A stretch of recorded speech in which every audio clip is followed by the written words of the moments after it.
Gotta find my way to you, even though you're next to me. No matter what I do, your heart.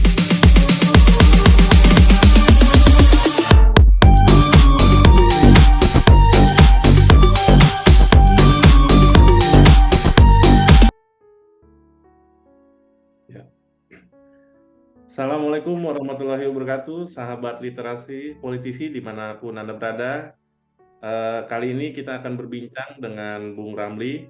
Kita akan berbincang sedikit mengenai isu-isu terkini yang memang sangat hangat di media massa, baik di cetak maupun elektronik. Nah, sebelum kita masuk kepada bincang-bincang, mohon kepada Bung Ramli untuk memperkenalkan diri dan kegiatan rutinitasnya apa nih di relawan. Silakan, Bung. Terima kasih. Assalamualaikum kawan-kawan literasi politisi dimanapun berada. Bang Ramapip yang saya hormati, kawan-kawan semua, saya Ramli, ya, Muhammad Ramli Rahim lengkapnya, biasa dipanggil MRR, biasa juga dipanggil Ramli. Tapi saya lebih senang sebenarnya kalau dipanggil makan, Mas. Oh, Jadi relawan ini kita sudah bikin relawan itu udah cukup lama ya.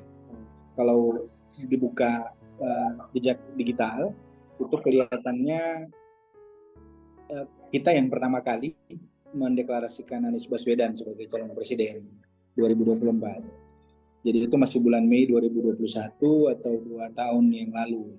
Jadi itu sejarahnya seperti itu. Kemudian yang pertama kali kita deklarasikan itu namanya Jaringan Nasional Milenial Anies. Ya, kenapa kita sebut jaringan nasional? Karena begitu terbentuk itu sudah hampir ada di semua kabupaten kota di Indonesia. Sampai November 2021 itu kita sudah deklarasi di ya kira-kira ada 100 kabupaten kota di Indonesia. Kemudian animo menjadi relawan itu sudah mulai tumbuh, dan waktu itu ada para senior yang ya antara mau dengan tidak gabung dengan relawan gitu ya. Tapi mereka selalu kasih support gitu. Kita cari tahu, kemudian kita sadar bahwa mereka ini tidak mau disebut milenial gitu. Karena memang ya mereka kolonial lah gitu ya ceritanya. Akhirnya kita bikin relawan baru namanya Rela Batin, Relawan Anies Bagian Timur Indonesia. Begitu Rela Batin kita publikasikan kemana-mana, kemudian teman-teman dari Sumatera pada protes, Kalimantan protes, Papua protes, ya lahirlah kemudian yang namanya Relawan Anies Sumatera, Relawan Borneo bersama Anies, kemudian ada Relawan Papua Anies, kemudian Relawan Sulawesi Pejuang Anies, kemudian ada Rela Suka, Relawan Sunda Kecil, kemudian ada Rela Jabar, Rela Jatim, Rela Jateng, Rela Jo. Itu pertumbuhannya seperti itu soal karena awalnya teritorial. Kemudian ada keinginan teman-teman yang sifatnya profesi, itu juga bikin relawan-relawan sendiri. Seperti nelayan, kemudian ada relawan nelayan Anies, relawan jaringan nelayan Anies, mereka sebutnya Rela Jala. Kemudian ada yang namanya relawan pengusaha Anies atau Rela Pena. Kemudian ada relawan santri Anies, ada relawan perempuan Anies, ada relawan foto Anies, ya macam-macam lah. Dan karena terus-menerus tumbuh, kemudian sekarang totalnya ada 250 relawan. Sebenarnya awalnya kan saya salah satu bagian dari yang membentuk yang namanya Porkom, Forum Komunikasi Relawan Anies. Porkom ini kita menetapkan bahwa tidak ada ketua di Porkom, yang ada hanya fungsi administrasi. Waktu itu kita menunjuk Mas Dendi sebagai pemegang fungsi administrasi. Tapi kemudian semakin bergeser seolah-olah jadi seperti ketua gitu. Nah, kemudian memunculkan protes dari kawan-kawan yang beberapa relawan yang kemudian protesnya semakin keras, semakin kencang, akhirnya terbentuklah yang namanya Sekber sekarang ya, terkait bersama. Korean sendiri sejak awal itu kenapa Korean terbentuk? Karena simpul ini makin banyak. Kalau saya ngomong di media selalu atas nama Milenianis. Jadi teman-teman relawan lain tidak terwakili jadinya. Karena tidak terwakili akhirnya kita ngumpul di Jakarta waktu itu, kemudian kita memutuskan ya kita harus bikin konfederasi. Meskipun waktu itu federasinya belum ada ya. Konfederasi kan harusnya ada federasinya. Kenapa belum dibentuk saat itu? Karena federasi ini kan akan ada nanti di setiap provinsi, sehingga simpul-simpul relawan yang ada di provinsi itu akan bersatu membentuk federasi relawan Anies di provinsi masing-masing. Federasi ini yang berkumpul menjadi konfederasi. Nah, itu pergerakan awal, tapi ada satu ciri khas sebenarnya di Korea saat itu yang kemudian ya memang dibanding Forkom dengan Sekber relatif jauh lebih solid. Kenapa seperti itu? Karena kita memang sejak awal berkomitmen bahwa relawan Korean ini itu tidak mengajak simpul lain. Jadi tidak mengajak simpul yang sudah eksis, sudah jalan, itu sudah kelihatan di lapangan, itu sudah tidak diajak mereka. Korean lebih condong untuk membentuk relawan-relawan baru. Sehingga kemudian kami mengusahakan untuk ada pengakuan secara hukum. Jadi Korean itu punya AHU ya, Kemkumham gitu. Nah, dari Korean inilah kemudian setiap ada relawan baru kita terbitkan SK, surat keputusan bahwa yang bersangkutan ini adalah bagian dari Konfederasi Nasional Relawan Anies. Nah, ini kemudian yang terus-menerus tumbuh, kemudian sekarang totalnya menjadi 250 simpul relawan.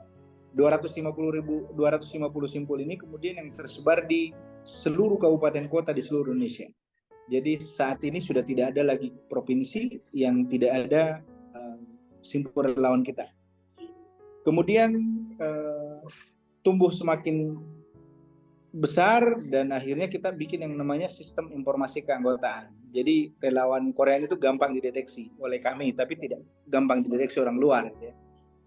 Jadi kami mengupayakan ada proteksi terhadap sistem digital yang kita punya, sehingga kita begitu mudah mengetahui. Misalnya anggaplah teman-teman sekretariat ABW mau ke Kulon Progo misalnya, itu dengan mudah kita bisa tarik, oh teman-teman yang ada di Kulon Progo ini saja. Pak Anies misalnya mau ke Makassar, ya dengan mudah kita tarik, oh ini teman-teman relawan yang ada di Makassar. Mereka akan mengajak kawan-kawannya bergabung. Cuman memang kendalanya yang namanya sistem seperti ini kan banyak yang mendukung Anies, ingin berjuang bersama Anies, tapi mereka tidak mau kelihatan. Nah, mereka ini memilih untuk tidak mendaftarkan diri, ya, tidak mendaftarkan diri. Karena memilih apalagi yang memang quote-unquote mereka agak sulit gitu ya, karena mereka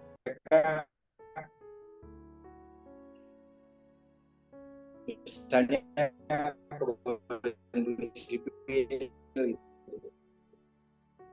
pegawai BUMN mendukung Anies dengan pesan untuk tidak menjadi masalah itu. Kenapa? Karena kalau itu jadi masalah buat dia. Jadi misalnya PNS harus dipecat gara-gara Anies, kemudian BUMN, pegawai BUMN harus ya sebaiknya tidak bisa terjadi. Jadi energi kita tidak terkuras untuk mengurus mereka yang harus dipecat, harus ini dan sebagainya. Padahal mereka tidak harus dipecat kan? Seperti itu Mas, soal relawan. Ya. Kita agak berbincang sedikit isu-isu nih, agak berat sedikit nih di menjelang malam ini, Bung Ramli. Baik, ini baru saja kita dengar di media itu ada Presiden Jokowi terang-terangan menyampaikan bahwa demi negara beliau akan memastikan keberlanjutan pembangunannya, sampai menyebutkan IKN, kemudian hilirisasi industri, dan juga berbagai macam programnya. Nah, apakah itu menjadi sebuah hal yang justru kemunduran demokrasi ya? Karena Presiden memastikan sampai kepada keberpihakan kepada calon pilpres tertentu. Gimana pandangan dari Bung Ramli? Buat kita sih kita tidak kaget ya, karena sebenarnya itu hanya kenyataan yang tidak terungkapkan. Jadi fakta yang tidak terungkapkan. Sesuatu yang sebenarnya beliau sudah lakukan, sudah kerjakan, hanya tidak pernah diucapkan. Jadi kalau kali ini kemudian diucapkan, buat kami itu jauh lebih baik. Kenapa? Karena jauh lebih baik menghadapi sesuatu yang terlihat, yang mengakui bahwa dia seperti itu, dibanding bersembunyi di balik layar. Itu jauh lebih baik.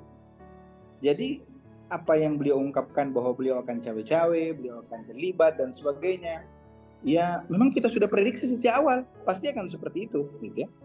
Nah, kemudian yang kedua, meskipun sebenarnya kita ini tidak menganggap bahwa Anies itu bukan pelanjut gitu ya. Kenapa? Karena di Jakarta Anies itu pelanjut Jokowi gitu ya. Kan ini kan periode Jokowi yang tidak selesai. Yang kemudian setelah itu kemudian Anies melanjutkan. Dan kita melihat bahwa Anies melanjutkan banyak hal dari Pak Jokowi. Misalnya ya, Stadion BMW yang tidak bisa selesai di tangan Pak Jokowi, kemudian di tangan Pak Ahok tidak selesai, bisa diselesaikan dan dilanjutkan oleh Pak Anies dan berubah menjadi Jakarta International Stadium kan. Kemudian banjir di Jakarta yang di zaman Jokowi sampai harus masuk istana banjirnya, itu kemudian bisa surut, bisa titiknya semakin sedikit, kemudian tingkat surutnya semakin waktu surutnya semakin pendek. Itu kan Pak Anies yang lanjutkan itu. Dan apa yang dikerjakan Pak Anies adalah apa yang dilanjutkan dari Pak Jokowi. Jadi kalau kemudian itu dianggap bukan kepentingan negara karena dianggap Pak Anies tidak melanjutkan, saya kira itu keliru. Jadi kalau kami memang sejak awal melihat bahwa yang dipikirkan Pak Jokowi bukan persoalan bangsa dan negara, tapi persoalan kelompoknya mereka. Yang dianggap bahwa Pak Anies bukan kelompoknya. Sehingga orang yang jadi presiden selanjutnya adalah orang yang menjadi bagian dari beliau. Meskipun harus kita ingatkan juga Pak Jokowi bahwa tidak sedikit orang di Republik ini yang kemudian meninggalkan orang-orang yang mengendorse dia. Tidak sedikit. Kami menemukan banyak gubernur, banyak wali kota, banyak bupati yang kemudian meninggalkan orang-orang yang mengendorse dia. Kenapa? Karena pada saat dia menjabat, dia kemudian terganggu dengan berbagai hal yang diinginkan oleh pendahulunya, gitu. Dia ingin cawe-cawenya kan pasti tidak hanya sekedar menjelang menang kan. Justru setelah menang, dia akan lebih cawe-cawe lagi. Kenapa? Karena dia merasa, lu menang gara-gara saya kan gitu. Lu jadi presiden karena saya. Jadi kemudian si presiden yang terpilih ini itu akan terganggu dengan mantan presidennya. Kenapa dia terganggu? Karena si presiden ini itu mantan presiden ini merasa bahwa lu saya, kamu tidak akan bisa jadi presiden kalau saya tidak endorse, saya tidak dukung dan sebagainya. Maka itu kok harus balas budi sama saya. Jadi balas budinya bukan kepada bangsa dan negara, tetapi balas budinya kepada siapa yang mengendorse dia. Nah ini yang berbeda dengan Anies, karena yang mengendorse Anies itu adalah masyarakat banyak, gitu. Rakyat kebanyakan yang mengendorse dia, sehingga Anies harus bertanggung jawab kepada rakyat yang mendukung dia, bukan kepada personality yang mengendorse dia.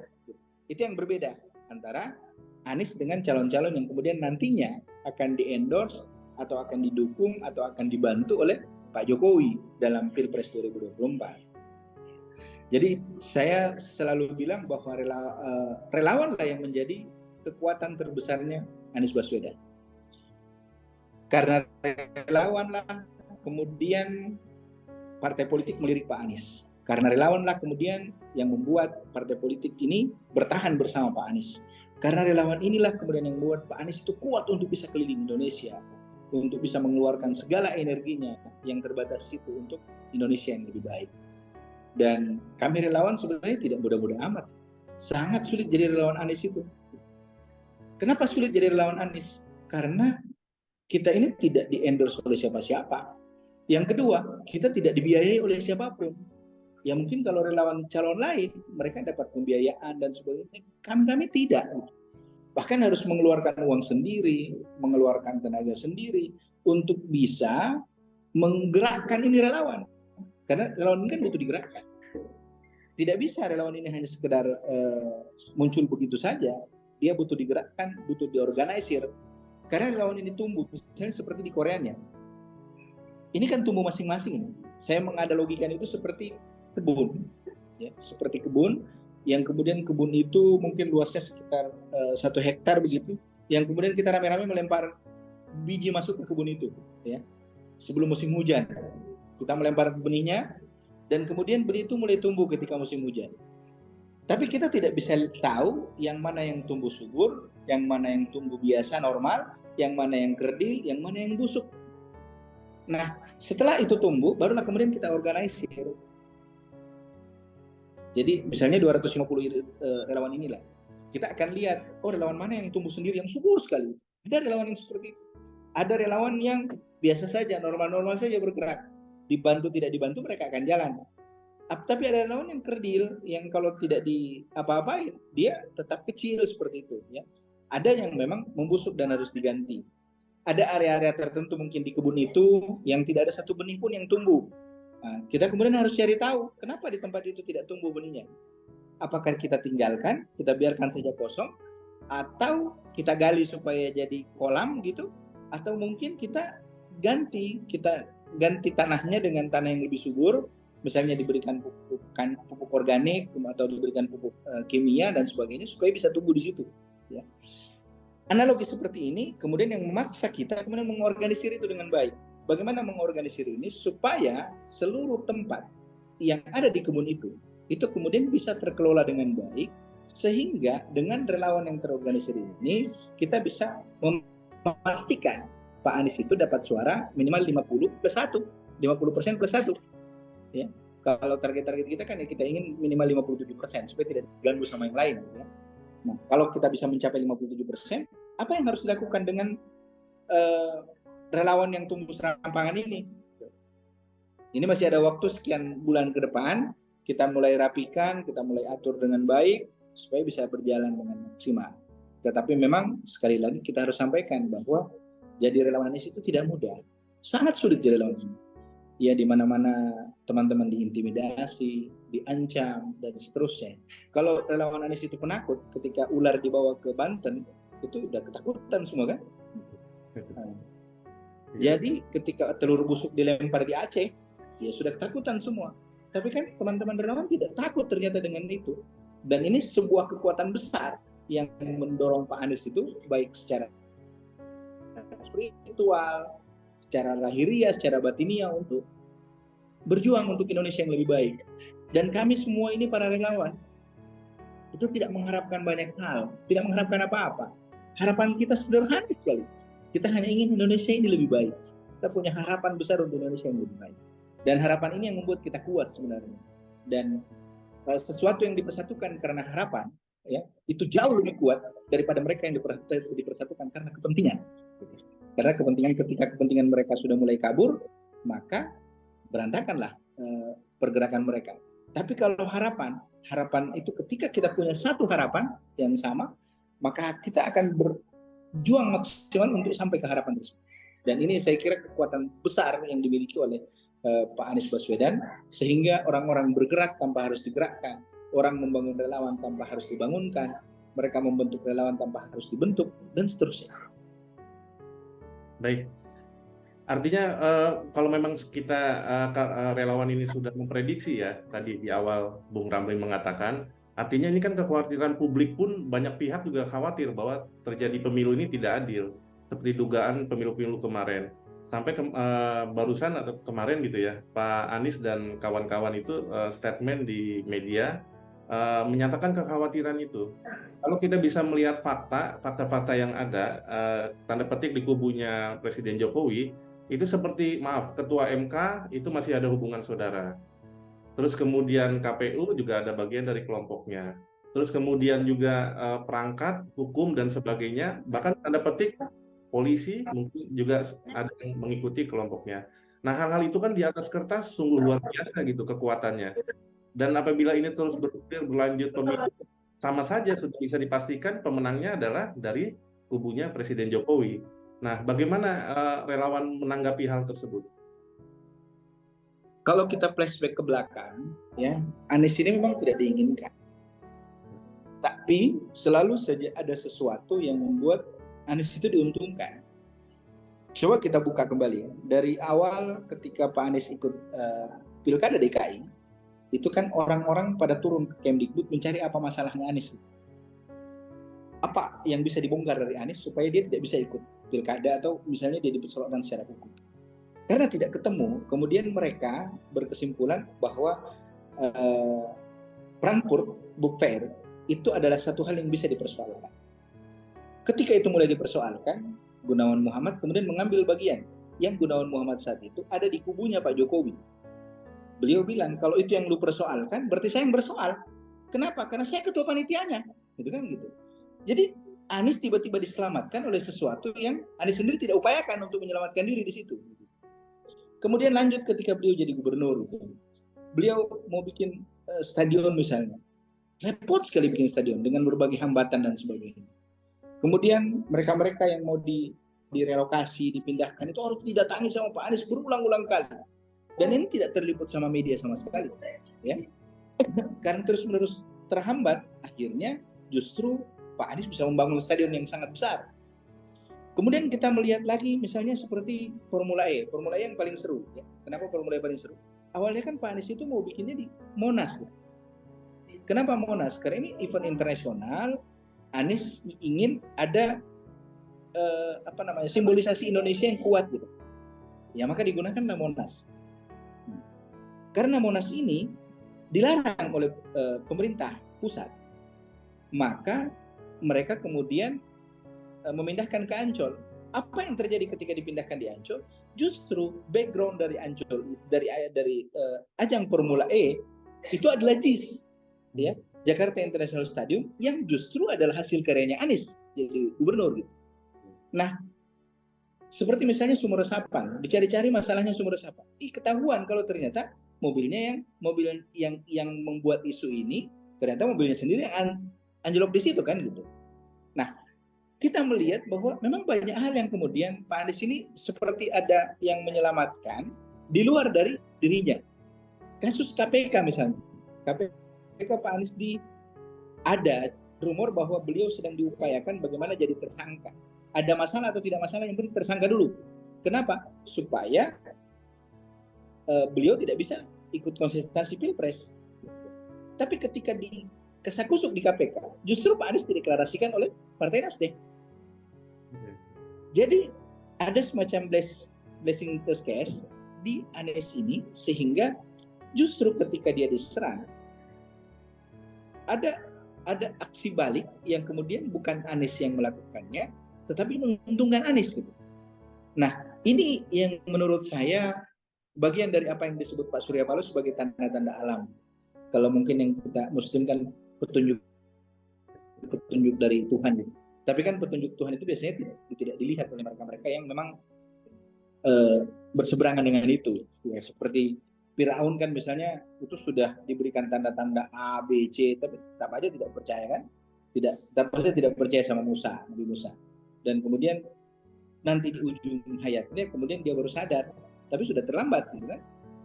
Nah, kita melihat kok ini bagian dari tanda-tanda alam. Artinya kalau memang Tuhan menginginkan bahwa Anies ini yang terbaik untuk Indonesia saat ini, maka kita akan diberikan apapun upayanya.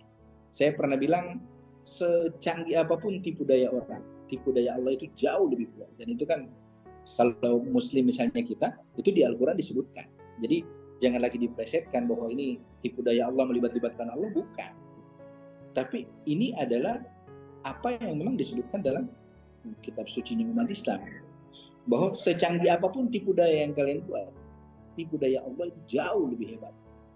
Nah, kita percaya bahwa itu semua, makanya teman-teman itu selalu kita ajak berdoa. Hasbunallahu wa ni'mal wakil, ni'mal maula wa ni'mal nasir. Cukuplah Tuhan yang jadi sandaran kita. Dan ketika di puncak persoalan, kita bersandar satu-satunya hanya kepada Allah itu, maka di situ sebenarnya pertolongan akan datang. Dan kita yakin bahwa dengan segala tekanan, dengan segala masalah, segala persoalan yang diberikan ke Anies ini, justru akan membuat Anies itu betul-betul hanya bersandar kepada Allah. Tidak ada lagi tempat bersandar kepada siapapun. Mau sandar sama polisi, polisinya di sebelah. Mau sandar sama KPU, KPU-nya sebelah. Mau bersandar sama KPK, KPK-nya sebelah. Mau bersandar sama MK, MK-nya ada di sebelah. Mau bersandar sama siapa? Kecuali kepada Allah saja, tidak ada lagi tempat bersandar. Nah, teman-teman dukungan relawan ini yang terus-menerus masih bergerak, itu mungkin bagian dari gerakan-gerakan yang memang sudah terorganisir untuk bisa menjadikan Pak Anies ini sebagai presiden selanjutnya. Jadi kami ini tetap yakin bahwa insya Allah 3 partai ini akan tetap solid, ya. Pemilu akan berjalan tetap jujur dengan adil. Mereka yang berbuat curang, mereka yang berkeinginan untuk berbuat curang, insya Allah tidak bisa berbuat curang. Kenapa? Ini tugas relawan. tugas relawan memastikan bahwa di semua TPS ada mata warga relawan Anies. Di setiap RW ada mata warga relawan Anies. Di setiap kelurahan ada mata warga relawan Anies. Di setiap kabupaten ada mata warga relawan Anies. Sampai ke pusat semua ada mata-mata warga yang mendukung Anies. Nah, kita dorong semua itu terjadi sehingga segala upaya yang dilakukan untuk curang, untuk berbuat tidak adil, untuk berbuat melakukan tipu daya dan sebagainya itu bisa dihadapi dengan baik. Jadi teman-teman relawan itu harus yakin bahwa kita akan menghadapi situasi yang sulit. Karena akan menghadapi situasi yang sulit, maka kita tidak boleh berleha-leha, tidak boleh menganggap bahwa permainan akan normal-normal saja. Gitu.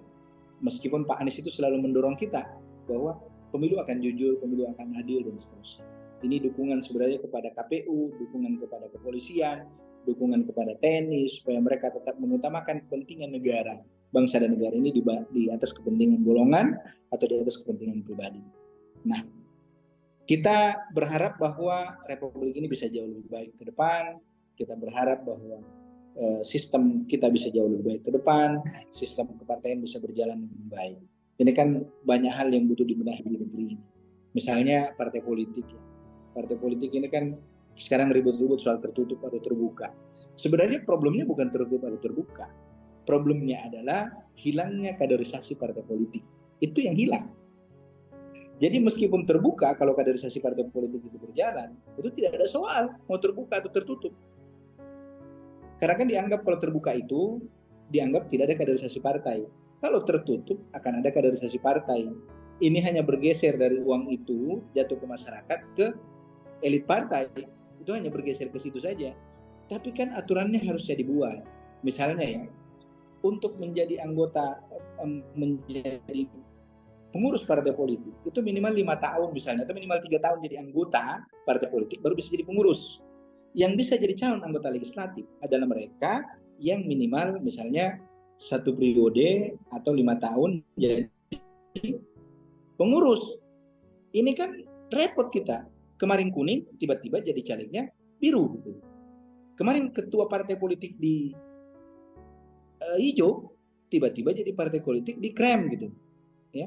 Jadi ini kekacauan politik sebenarnya yang tidak hanya bukan persoalan tertutup atau terbuka, tapi persoalan kaderisasi tidak jalan.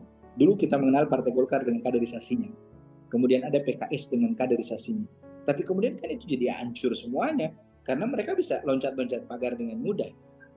Ya, kawan saya misalnya hari ini jadi ketua Partai Kuning, besok sudah jadi ketua Partai Hijau.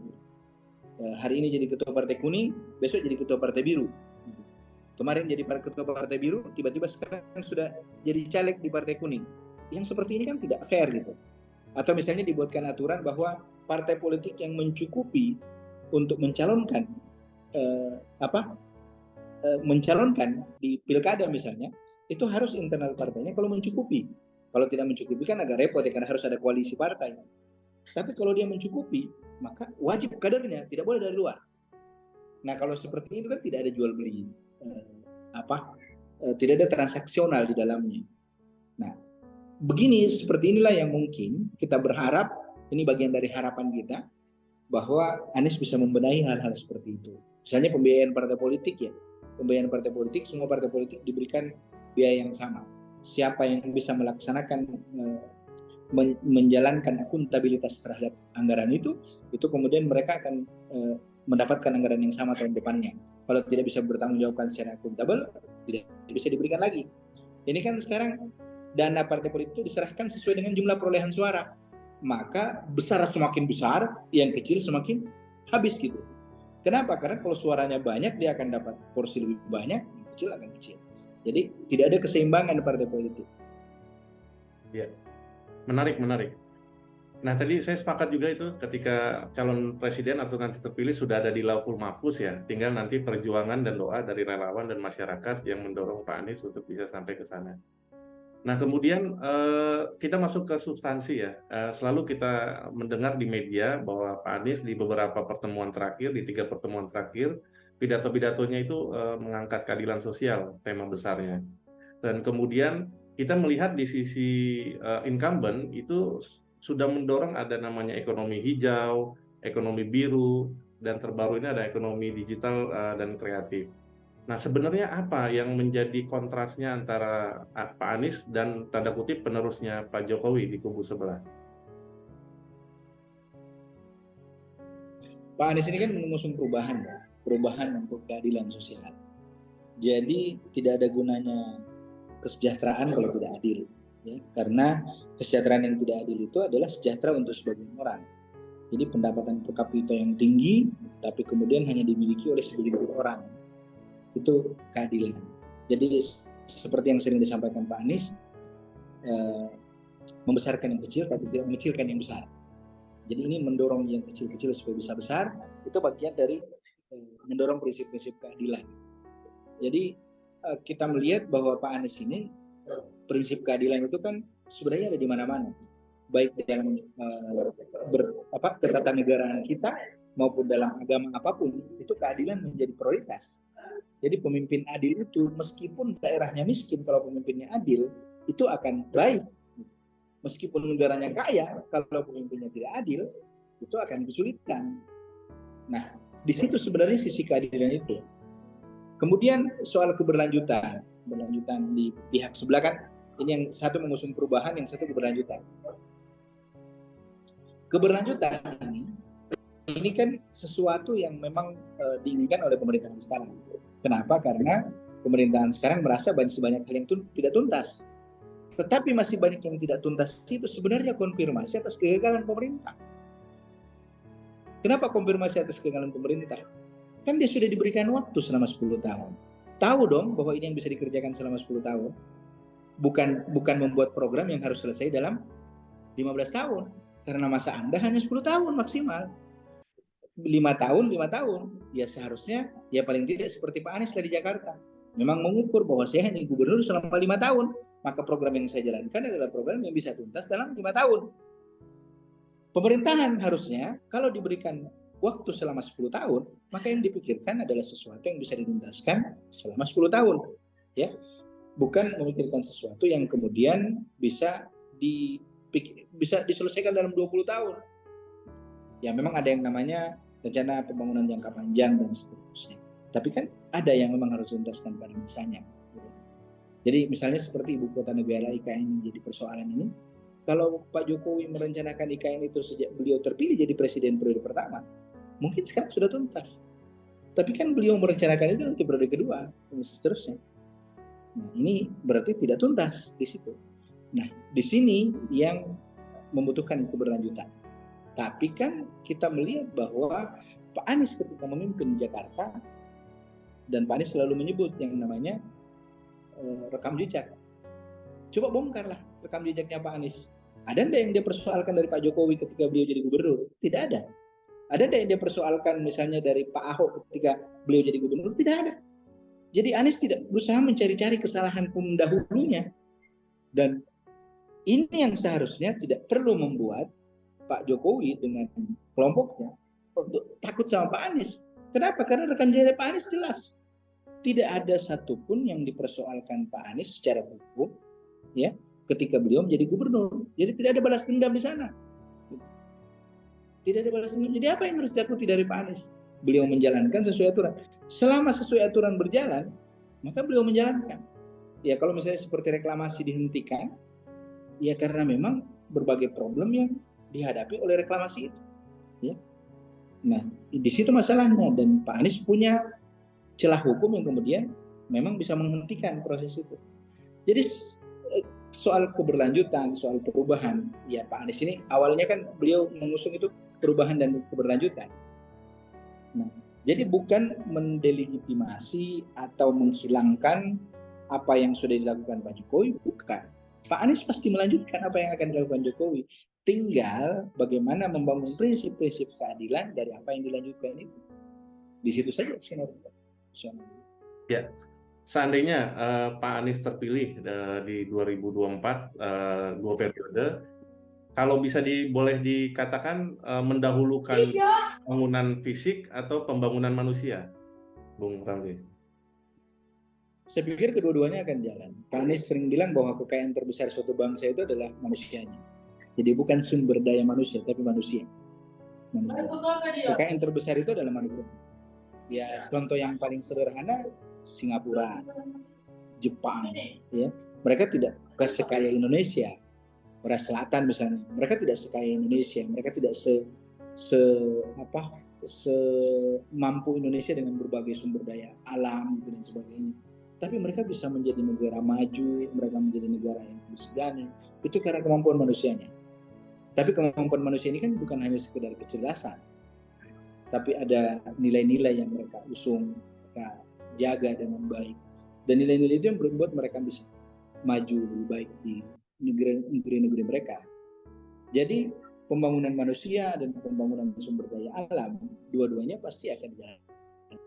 Jadi fisik dengan non-fisik, ya pasti akan dijalankan. Saya punya pengalaman dengan Pak Anies misalnya ketika ada sesuatu yang terbengkalai gitu.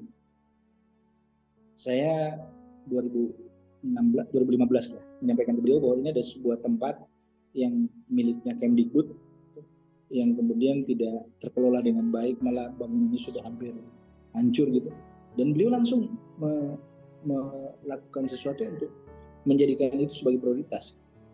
Jadi hal-hal yang tidak beres sebenarnya bisa dibereskan sama Pak Anies.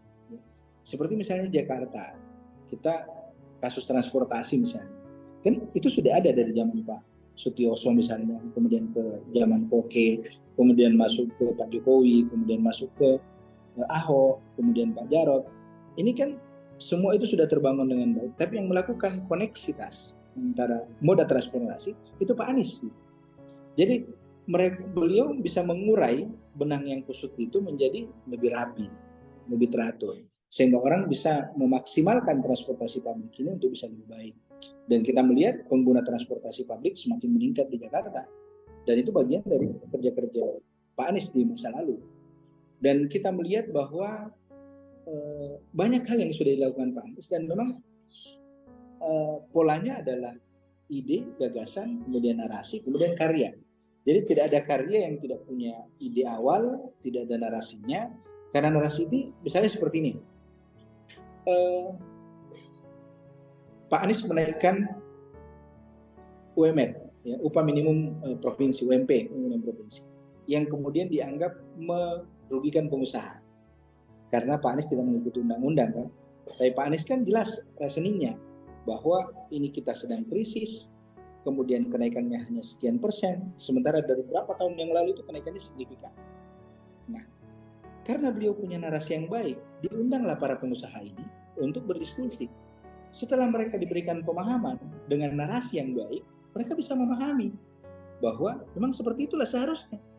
Nah, pemimpin seperti ini yang kita butuhkan. Ya sama kan, misalnya kita dulu mengenal diplomasi meja makannya Pak Jokowi, ya, di masa lalu kita mengenal diplomasi.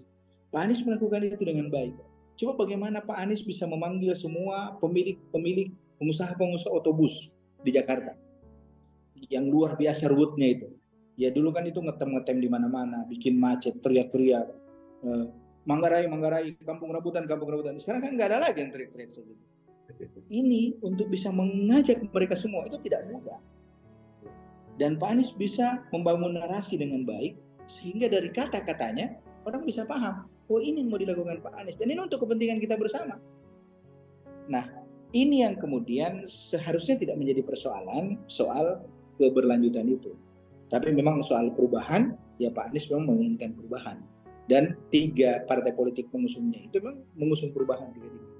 Yang satu menyebutnya sebagai restorasi, ya perubahan juga. Yang satu memang perubahan untuk perbaikan. Kemudian PKS memang selalu untuk perbaikan. Jadi 3 partai pengusung Pak Anies ini memang menginginkan perubahan.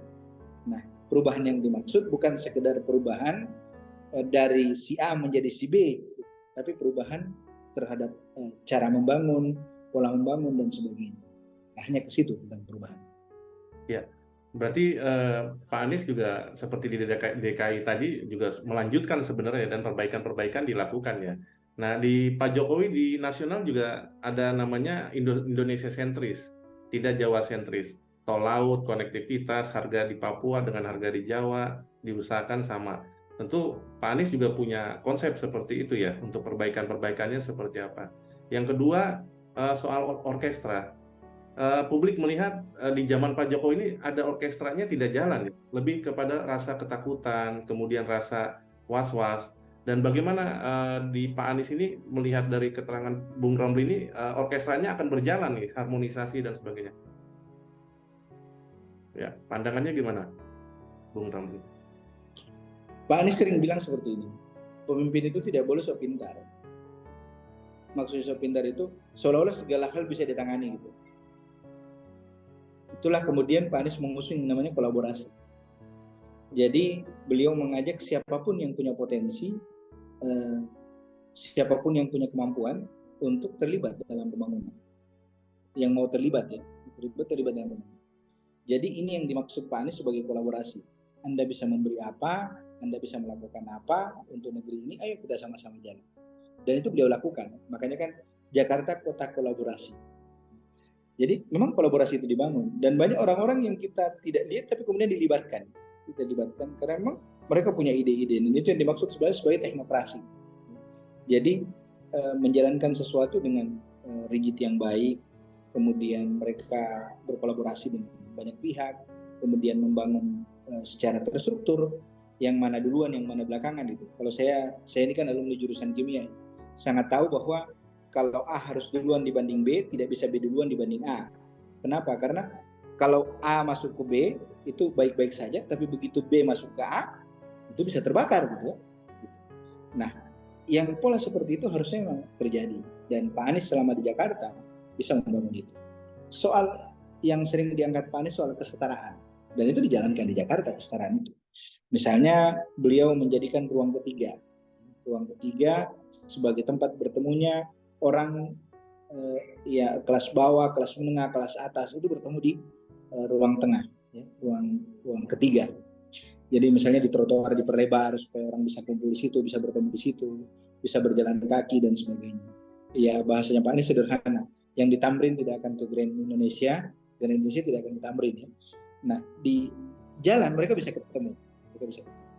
Kemudian Pak Anies bisa menyamakan harga kebutuhan pokok di Jakarta daratan dengan di Kepulauan Seribu. Ini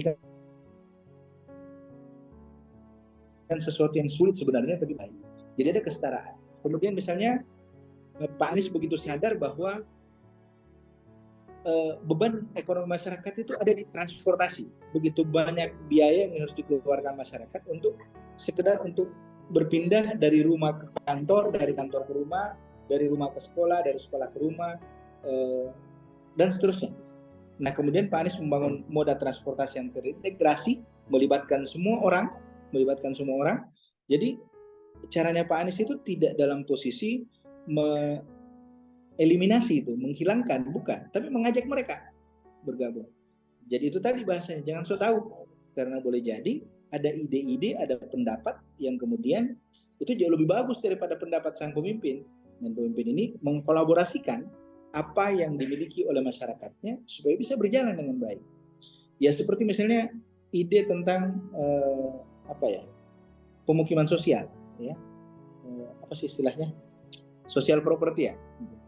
Nah itu kan ada ide seseorang yang kemudian datang ke Pak Anies, saya punya ide ini Pak, disampaikan. Pak Anies tertarik dengan ide itu dan dijalankan. Dan Pak Anies tidak mengklaim bahwa itu idenya dia, itu ide kolaborasi, ide sama-sama. Nah ini pola-pola seperti ini kemudian yang bisa dijalankan dengan baik oleh Pak Anies, dan alhamdulillah 5 tahun itu luar biasa perkembangan daerah. Ini pun diganggu dengan wabah COVID-19. Kita bisa bayangkan apa yang terjadi di Jakarta kalau tidak ada COVID-19. Gitu ya. Begitu banyak hal yang bisa dilakukan Pak Anies seandainya tidak ada COVID-19. Nah dengan adanya COVID-19 pun Pak Anies bisa punya karya yang luar biasa. Dan ini yang butuh kita dorong, kita kembangkan. Masyarakat harus tahu itu supaya itu menjadi dasar untuk beliau memilih di presiden ke depan. Cuman kan sekarang sebenarnya kita lebih sederhana memilih. Kenapa? Kalau dulu Pak Anies hanya sendiri, belum ada calon lain yang dicalonkan. Maka kemudian perbandingannya antara Anies dengan sesuatu yang abstrak, ya, sesuatu yang ideal gitu. Ya. Pak Anies itu begini, harusnya begini. Pak Anies itu begini, harusnya begini. Sekarang Pak Anies sudah dibandingkan dengan manusia, bukan lagi sesuatu yang tidak jelas. Pak Anies dibandingkan dengan Ganjar Pranowo. Kenapa? Karena Pak Ganjar sudah dicalonkan oleh PDIP, Pak Anies oleh Koalisi Perubahan. Sebentar misalnya ada Pak Prabowo sudah dicalonkan juga, maka perbandingannya manusia dengan manusia, bukan lagi membandingkan Anies dengan sesuatu yang ideal, karena tidak ada manusia yang sempurna kan. Kita tidak bisa, ya Tuhan sudah ciptakan kita untuk tidak sempurna, sehingga membandingkannya antara satu pemimpin dengan pemimpin yang lain seperti apa. Nah memang kita tidak bisa memaksa Pak Anies ini punya sesuatu yang tidak bisa dipaksa-paksa. Misalnya kita paksa dia untuk masuk gorong-gorong gitu ya, kita paksa dia untuk tiba-tiba duduk di emperan toko gitu ya, kemudian tiba-tiba dia di mana gitu ya, itu Pak Anies tidak bisa dipaksa seperti itu. Jadi tidak ada yang sifatnya dalam tanda kutip palsu gitu yang kemudian terlihat di Pak Anies. Apa yang kita lihat di Pak Anies sekarang ya itulah dia. Kadang-kadang ada yang orang bilang Pak Anies itu kan harusnya begini supaya menarik simpati, Pak Anies itu harusnya begini supaya orang memilih dia. Ya kita mau apa kan, Pak Anies sudah seperti itu. Ini yang kita sebut sebagai sesuatu yang otentik, sesuatu yang tidak bikin-bikin gitu ya. Jadi apa yang kita lihat dari Pak Anies ya itu, ya bahasanya ya otentik itu. Jadi bukan sesuatu yang dicitrakan, bukan pencitraan, bukan sesuatu yang dibuat-buat, tapi memang otentik Anies. Nah kita tidak bisa membuat itu menjadi sesuatu yang berbeda dengan Anies, kan kita akan melihat Anies yang palsu ya. Saya sering bilang begini, saya sering ditanya sama orang, kenapa dukung Anies itu? Saya bilang, saya banyak mengenal tokoh gitu. Saya banyak mengenal orang yang ketika saya berjarak dengan dia cukup jauh, saya kagum betul sama dia. Tapi semakin dekat sama orang itu, semakin saya mulai bertanya-tanya, ini betul enggak dia gitu ya.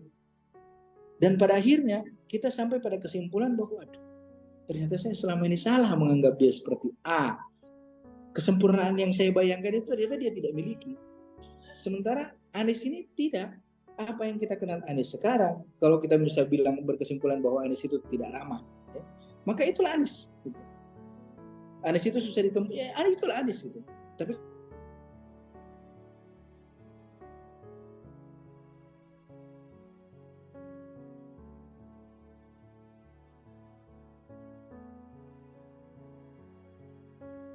itulah Pak Anies. Ya, mungkin tidak terasa ini perbincangan kita terakhir, Bung Ramli. Pertanyaan terakhir, apa pesan-pesan buat anak muda generasi milenial nih agar 2024 ini kita bisa mengajak lebih banyak partisipasi anak muda dalam proses politik, proses pemilihan dan sebagainya. Apa kira-kira kiat relawan ini untuk mengajak anak-anak muda?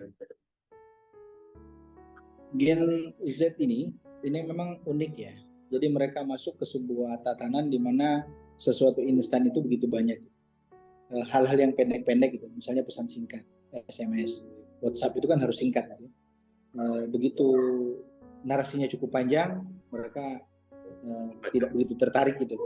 Begitu videonya terlalu panjang, tidak tertarik. Ya, mereka lebih suka TikTok yang pendek gitu ya. Ya pesannya memang harus pendek. Padahal bangsa ini bukan hanya sekedar sesuatu yang pendek-pendek itu. Butuh lebih dalam lagi untuk mengetahui siapa sih calon pemimpin yang baik. Gitu. Bagaimana rekam jejak yang bersangkutan, kemudian kita memilih dia. Ya bukan hanya sekedar karena bagus ya saya lihat ya. Oh dia senang kucing, saya juga senang kucing. Gitu. Jadi tidak ada hubungannya dengan bernegara, berbangsa. Nah kita ingin mengajak generasi Z ini untuk bisa lebih melek urusan politik. Dan dari penelitian mereka sebenarnya cukup melek. Cuman memang karena dunia sekarang ada dunia yang pendek-pendek, gitu ya, yang pendek-pendek, pesan singkat, cerita singkat. Kemudian sekarang kan di kesenangan itu bukan film panjang, tapi stand up comedy yang durasinya pendek, yang kemudian kita bisa tertawa senang gitu, itu yang disenang-senangi sekarang. Ya. Tapi kita tidak bisa menyalahkan karena generasi ini ada di zaman itu. Tapi kita ingin mengajak mereka untuk bisa terlibat dalam politik, kemudian melihat sesuatu dengan cermat, mencari rekam jejak A, B, C, dan seterusnya, supaya bangsa ini akan mengarah kemana bisa lebih jelas. Pak Anies pernah punya acara yang menurut saya bagus, dibuat oleh para relawan. Idemu ya, kumpulkan idemu. ini menarik gitu. Jadi anak-anak muda ini diajak untuk membawa ide mereka. Dan tadi Bang Apip itu kan mencari apa yang menarik dari Pak Anies itu, kolaborasi itu. Jadi beliau menganggap semua orang yang punya ide itu adalah sesuatu yang baik, ya. Kalau Anda tidak punya ide, ya memang harusnya tinggal duduk aja karena Anda tidak punya ide. Kalau mau terlibat, Anda harus punya ide, Anda punya harus skill, hanya punya kemampuan untuk mengelola itu dengan baik sehingga berkolaborasi itu menjadi sesuatu yang baik. Tugas pemimpin itu adalah mengatur orkestrasi, mengatur supaya nada-nada angklung itu bisa muncul itu meskipun hanya satu ketukan, tapi itu punya fungsi. Ngetok itu ada fungsinya, yang satu cuman gong ting sekali, yang mungkin panjang lagi baru bunyi lagi itu, tapi dia iramanya enak didengar. Dan pemimpin itu memimpin orkestrasi itu.